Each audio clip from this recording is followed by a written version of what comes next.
Magandang umaga, Pilipinas. Mula rito sa Pag-asa, narito na ang latest sa lagay ng ating panahon. Bagyong Marcel nakapag-landfall na ng 2 beses. Ang unang landfall nito ay sa Siargao Island, habang ikalawa naman ay nangyari sa Abuyog, Leyte.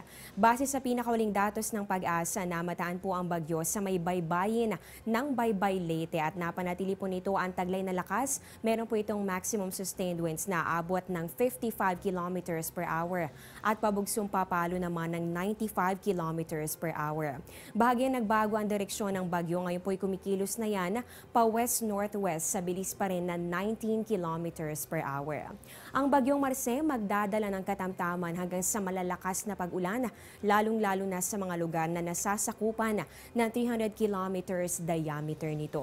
Sa patuloy pong pagkilos ng bagyo dito sa loob ng Philippine Area of Responsibility, bahagya namang nabawasan ang mga lugar na nasa ilalim ng tropical cyclone warning signal. Nakataas ngayon ang signal number 1 sa Romblon, Northern Palawan, Cuyo Island, Calamian Group of Islands, Oriental Mindoro. Kasama rin po dito ang Occidental Mindoro, Lubang Island, Masbate, Biliran, Samar, ganoon din po dito sa Northern Samar, Eastern Samar, Leyte, Southern Leyte at ganoon din sa Bohol.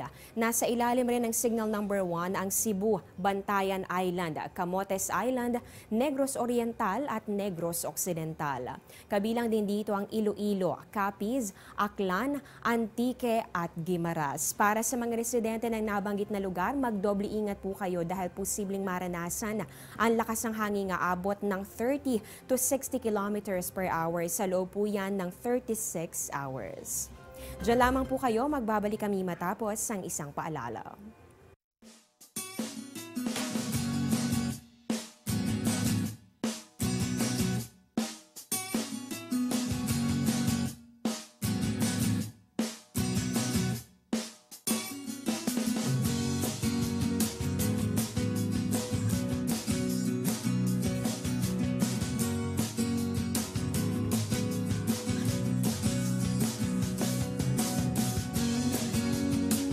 Kung pag-uusapan naman natin ang track ng Bagyong Marcel, kanina nabanggit ko na po na tumama na nga ito sa Siargao Island. Yan ay nangyari 5 p.m. kahapon. Ang ikalawa naman ay yung pagtama nito sa Abuyog, Leyte between 8:30 to 9 p.m. kagabi.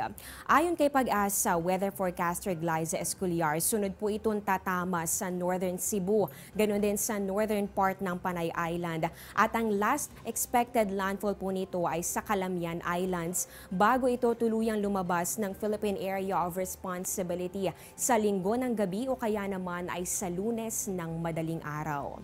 Habang nananatili ang bagyo dito sa loob ng ating PAR, mararanasan po ang mga pag-ulan at bugso ng hangin. Dito yan sa buong Visayas, ganun din dito sa Caraga. Same weather condition ang dapat paghandaan ng mga residente dito yan sa probinsya ng Misamis Oriental, Camiguin, Romblon at pati na rin dito sa Mindoro. Mararanasan naman ang maulap na kalangitan na may kasamang katamtaman hanggang sa paminsanang malalakas na pag-ulan at pagkidlat pagkulog dito yan sa Bicol Region. Natitirang bahagi pa ng Mimaropa at pati na rin sa natitirang bahagi pa ng Northern Mindanao. Pinapayuhan po ang mga residente, lalong-lalo na yung mga nasa mabababang lugar, sa posibilidad ng mga pagbaha o kaya naman yung mga residente naman ng mountainous area sa posibilidad ng landslides. Inaasahan naman ang maulap na kalangitan na may kasamang mahina hanggang sa katamtamang pag-ulan at mga pagkidlat pagkulog dito po yan sa Metro Manila at ganun din sa natitirang bahagi pa ng ating bansa. Sa lagi naman ng ating mga karagatan, nakataas po ang gale warning dito yan sa seaboards ng Northern Luzon. Dito po mararanasan yung maalon hanggang sa napakaalong kondisyon ng karagatan kaya hindi muna pwedeng pumalaot ang maliliit na sasakyang pandagat.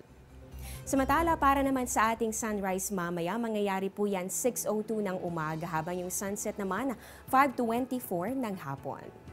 Yan ang latest mula dito sa Pag-asa. Manatiling nakatutok sa Panahon TV kung saan walang pinipiling panahon ang pagbibigay impormasyon.